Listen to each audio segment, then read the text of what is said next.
தமிழகம் முழுவதும் இறுதிக்கட்ட தீபாவளி ஷாப்பிங் களை கட்டியுள்ளது. பல்வேறு பகுதிகளிலிருந்து நம்முடைய செய்தியாளர்கள் நேரலையில் தகவல்களை வழங்கி வருகிறார்கள். அந்த வகையில் திருச்சியில் பட்டாசுகளை வாங்குவதற்கு மக்கள் ஆர்வம் காட்டி வருவதாக தெரிவிக்கிறார் நம்முடைய செய்தியாளர் இஸ்லாம். இந்த வருடம் தீபாவளிக்கு புதுவரவாக என்னென்ன பட்டாசுகள் சந்தைக்கு வந்திருக்கிறது, மக்கள் என்ன சொல்றாங்க, விவரங்கள். நாளை தீபாவளி பண்டிகை கொண்டாடப்பட உள்ள நிலையில் திருச்சி மாவட்டத்திலும் மக்கள் தங்களுக்கு தேவையான பொருட்களை வாங்குவதற்கு மிகுந்த ஆர்வம் காட்டி வருகின்றனர். அந்த வகையில் தீபாவளிக்கு முக்கிய ஒரு அடையாளமாக இருக்கக்கூடிய இந்த பட்டாசுகளை வாங்குவதற்கும் இன்று காலை முதல் மக்கள் மிகுந்த ஆர்வம் காட்டி வருகிறாங்க. சிறிய ரக பட்டாசுகள் முதல் பெரிய ரக வான வேடிக்கைகள், ஃபேன்சி ரக பட்டாசுகள் என அனைத்தையும் ஆர்வமுடன் மக்கள் வாங்கி வர்றாங்க. குறிப்பாக இந்த ஆண்டு கிட்டார் வகை பட்டாசு உள்ளிட்ட பல ஃபேன்சி வகை பட்டாசுகளை புது வரவாக வருகை தந்துள்ளது. இங்கு இந்த பட்டாசுகளை வாங்க வந்த நபர் நம்மிடையே இருக்கார். சார் வணக்கம். இப்போ நீங்கள் பட்டாசுகளை வாங்கியிருக்கீங்க, எப்படி இருக்குது? புது வரவுலாம் நிறையா வந்திருக்கா? விலை எப்படி இருக்குது? சார் முதல்ல வணக்கம், குட் ஈவினிங். பட்டாசு நிறையா வந்திருக்குது, வெரைட்டிஸ் நல்லா இருக்குது. ரேட்டும் எனக்கு தெரிஞ்ச ரீசனபிள் ரேட்ஸாக தான் இருக்குது. அண்டு போன வருஷத்தோட இந்த வருஷம் மார்க்கெட்டில் கலெக்ஷன்ஸ் நல்ல டிஃப்ரெண்ட்டாக நல்ல வெரைட்டிஸாக இருக்குது. நல்லா இந்த தீபாவளி எல்லாருக்கும் நல்லபடியாக இருக்கும். நான் எல்லாத்துக்கும் ஹாப்பி தீபாவளி விஷ் பண்ணிக்கிறேன். கடை உரிமையாளர்கள் கேட்போம். சார் வணக்கம். எத்தனை நாள் கடை போட்டிருக்கீங்க? மக்கள் எப்படி ஆர்வமாக வராங்க இங்கே வாங்குறது? இந்த ஒரு வாரமாக போட்டுட்ருக்கிறோம். இந்த இடத்துல இது 3வது வருஷம். இது இல்லாமல் இங்கே பொன்னூரில் ஒரு கடை இருக்குது. நம்ம கடையில் பொதுவாகவே நாங்கள் மக்களுக்காக ஒரு சேவை பண்ணி ரொம்ப மார்ஜின் இல்லாமல் நியாயமாக பண்ணுறோம். நிறைய வெரைட்டிஸ் வந்துருக்குது. குறிப்பாக ஹெலிகாப்டர் இது வந்துருக்குது, ட்ரோன் இது வந்துருக்குது, பீகாக் வந்துருக்குது. குழந்தைங்களுக்கு ஏகப்பட்ட வெரைட்டிஸ் வந்துருக்குது. அதே மக்கள் மத்தியில் நல்ல வரவேற்பு இருக்குது. ஜங்ஷன்லேயே இருக்குது. ஜங்ஷன் பழைய பஸ் ஸ்டாண்டு வர இடத்துல அது நல்லா போயிட்டுருக்கு, ஒன்றும் பிரச்சனை இல்லைங்க. இந்த ஜிஎஸ்டி வரி மாற்றனால அது உங்களுக்கு எதுவும் நல்ல விலை குறைஞ்சிருக்கு? இல்லை, கண்டிப்பாக போன தடவைக்கு இந்த தடவை பார்த்தீங்கன்னா நார்மலாக இப்போ இந்த பேக் பார்த்தீங்கன்னா ஒரு 750 ரூபா அப்படின்னா இப்போ 400 ரூபா 300 ரூபா அந்த ரேஞ்சில் தான். அதெல்லாம் நல்ல ஒரு பயன் இருக்குது, ஒன்றும் பிரச்சனை கிடையாது. சார் வணக்கம். இப்போ நீங்கள் எங்கேருந்து வரீங்க? இப்போ பட்டாசுகள்லாம் பார்த்தீங்களா, எப்படி இருக்குது? நல்லா இருக்குங்க சார். நார்த்தாமலையிலேருந்து வரோம். புதுக்கோட்டை மாவட்டம் நார்த்தாமலையிலேருந்து வரோம். நல்லா இருக்குது. இது இங்கே இந்த கடைக்கு வாங்கணுன்ட்டே வரோம். ரீசனபிளாக இருக்குங்க சார். தேங்க்யூ.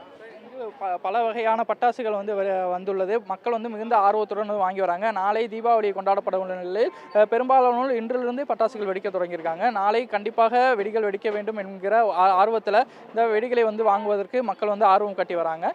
இது தவிர கடைவீதிகளிலும் மக்கள் கூட்டம் அலைமோதுகிறது. ஏராளமான மக்கள் அந்த இறுதிக்கட்ட ஷாப்பிங்கில் இருக்காங்க. தங்களுக்கு தேவையான பொருட்களை இன்றே வாங்கிவிட வேண்டும் என்பதற்காக அவர்களும் குவிந்து கடைவீதிகளிலும் மக்கள் கூட்டம் அலைமோதுகிறது. அதே போல பட்டாசு கடைகளிலும் மக்கள் கூட்டம் அதிக அளவில் காணப்படுகிறது. பல வகையான விதவிதமான பட்டாசுகள் வந்திருக்கு. இதே போல ஜிஎஸ்டி வரி விதத்தில் சென்ற மாற்றம் காரணமாக பட்டாசுகளுடைய விலையும் குறைந்திருப்பதாக இங்கு வியாபாரிகள் தெரிவிக்கிறாங்க. திருச்சியிலிருந்து தகவல்களை வழங்கியமைக்கு நன்றி இஸ்லாம்.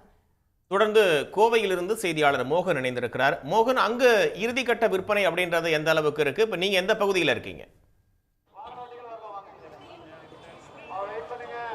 தீபாவளி பண்டிகை நாளை கொண்டாடப்பட இருக்கும் நிலையில் பஜாரில் படு ஜோராக விற்பனை நடந்து வருகிறது. நாம் தற்பொழுது ஒப்பனாக்கார வீதி பகுதியில் இருந்து கொண்டிருக்கின்றோம். இது கோவையினுடைய மிக முக்கியமான வர்த்தக பகுதியாக இருக்கிறது. கடந்த 2 நாட்களாக இந்த பகுதியில் மழை பொழிந்ததன் காரணமாக விற்பனை என்பது மந்தமாக இருந்தது. பெரிய கடைகள், சிறிய கடைகள், சாலையோர கடைகள் என அனைத்து கடைகளிலும் ஆடை அணிகலன்கள் விற்பனை என்பது மிகவும் குறைவாகவே இருந்தது. குறிப்பாக வழக்கமான நாட்களை விட, அதாவது வழக்கமான பண்டிகை நாட்களை விட 80% வர்த்தகம் என்பது இல்லாமல் இருந்ததாக வியாபாரிகள் தெரிவித்திருந்தார்கள். இந்த நிலையில் வியாபாரிகளுடைய பிரச்சனைகளுக்கு தீர்வு காணும் வகையில், அவர்களுடைய அந்த சங்கடத்திற்கு தீர்வு காணும் வகையில் இன்று விற்பனை என்பது சற்றே களை கட்டிருக்கிறது என்றுதான் சொல்ல வேண்டும். தற்பொழுது நம்மோடு சில குடும்பத்தார் இருக்கின்றார்கள், பல்வேறு பகுதிகளில் இருந்து வந்திருக்கின்றார்கள். அவர்களோடு பேசுவோம். அக்கா வணக்கம். நீங்க எந்த பகுதியிலிருந்து வந்திருக்கீங்க? என்ன மாதிரி விஷயங்களை பர்ச்சேஸ் பண்றீங்க? ராஜவீதியிலேருந்து வந்திருக்கோம். தீபாவளிக்காக ட்ரெஸ் எல்லாம் பர்ச்சேஸ் பண்ண வந்திருக்கோம். ட்ரெஸ்ஸஸ் எல்லாம் நல்லா இருக்குது, சூப்பராக இருக்குது. நகைகளும் எல்லாமே நல்லா இருக்குது. தீபாவளி கூட்டத்தை பாருங்கள். நாளைக்கு தீபாவளி. சன் நியூஸ்க்கு தீபாவளி வாழ்த்துக்கள் எங்களோட. நீங்கள் எந்த பகுதியில் வந்திருக்கீங்க? யாரோட கூட வந்திருக்கீங்க? மழை 2 நாளாக இருந்தது, நீங்கள் மழை இல்லாமல் எந்த அளவுக்கு பர்ச்சேஸ் பண்ணுறீங்க? இல்லை, 2 நாளாக மழை இருந்துச்சு, அதனால தான் பர்ச்சேஸ் பண்ண வரல. இன்றைக்கி ஃபேமிலியோட வந்திருக்கேன். என்னதான் கடை இருந்தாலும் டவுனில் எடுக்கிறது ஒரு பர்ச்சேஸ் நல்லாயிருக்கும். இன்றைக்கி மழை இல்லை, அதனால ஃபேமிலியோட வந்திருக்கேன். அவ்வளோதான். மதுக்கரையிலேருந்து வரோம் நாங்கள்.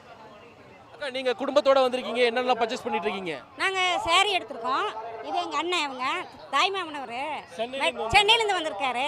4 தங்கச்சிங்க, எல்லாருக்கும் சேரீ எடுத்து கொடுத்தாரு. மருமகளுக்கு சேலை எடுத்து கொடுத்தாரு. வருஷம் எங்கள் அண்ணன் எங்களுக்கு எடுத்து கொடுத்தாரு. தீபாவளி எந்த கொண்டாட தயாராகிட்டு இருக்கீங்க? எந்த அளவுக்குன்னா எப்படின்னு சொல்கிறது, என்னெல்லாம் வாங்கியிருக்கீங்க, எப்படி கொண்டாட போறீங்க? அதான் சாரி ஸ்வீட்டு எல்லாமே எடுத்து கொடுத்துருக்காங்க, எல்லாமே அண்ணன் எடுத்து கொடுத்துருக்காரு. சந்தோஷம். கோவையை பொறுத்தவரையில் கடந்த 2 நாட்களாகவே மழை இருந்ததன் காரணமாக விற்பனை மந்தமாக இருந்த நிலையில் இன்றைய தினம் பஜாரில் படுஜோராக விற்பனை நடந்து வருகிறது. தீபாவளியை பொறுத்தவரையில் ஒப்பனக்கார வீதி, செட்டி வீதி, ராஜ வீதி உள்ளிட்ட பகுதிகளிலும், காந்திபுரம், கிராஸ்கட் ரோடு, 100 அடி சாலை உள்ளிட்ட பகுதிகளிலும் ஏராளமான கடைகள் இருக்கின்றன. அங்கு வழக்கமாக செயல்படக்கூடிய கடைகள் மட்டுமின்றி தற்காலிகமாக நடக்கும் சில கடைகள் போடப்பட்டிருக்கும். அந்த கடைகளில் புத்தாடைகள், தங்களுக்கு தேவையான இதர அணிகலன்கள் உள்ளிட்டவற்றை பொதுமக்கள் வாங்கி செல்வார்கள். அதன் அடிப்படையில் கடந்த சனி ஞாயிறின் பொழுது பொதுமக்கள் பெரும்பாலானோர் வந்து தங்களுக்கு தேவையற்றை வாங்கி சென்றார்கள். இந்த நிலையில் இன்றைய விடுமுறை தினம், நேற்று விடுமுறை தினம் என்பதனாலும் நாளை தீபாவளி பண்டிகை கொண்டாடப்படக்கூடிய சூழலில் இன்று தங்களுக்கு தேவையற்றை வாங்க வேண்டும் என்பதற்காக புத்தாடைகள் உள்ளிட்ட வாங்குவதற்காக பஜார் பகுதியில் பொதுமக்கள் தொடர்ந்து வந்தவர்கள் இருக்கின்றார்கள். அவர்களுக்கு போலீசார் உரிய பாதுகாப்பும் போக்குவரத்து நெரிசல் இல்லாமல் இருக்கும் வகையில் போக்குவரத்து மாற்றம் செய்யப்பட்டு அவர்களுக்கு உண்டான வசதிகளும் செய்து தரப்பட்டிருக்கிறது. பொதுமக்கள் நாளை தீபாவளி கொண்டாடுவதற்கு தங்களுக்கு தேவையானவற்றை வாங்குவதற்காக பஜாருக்கு தொடர்ந்து படையெடுத்து வண்ணம் இருக்கின்றார்கள். நேரலையில் தகவல்களை தந்தமைக்காக நன்றி மோகன். உடனுக்குடன் செய்திகளை தெரிந்து கொள்ள சன் நியூஸ் பெல் ஐகானை கிளிக் பண்ணுங்க.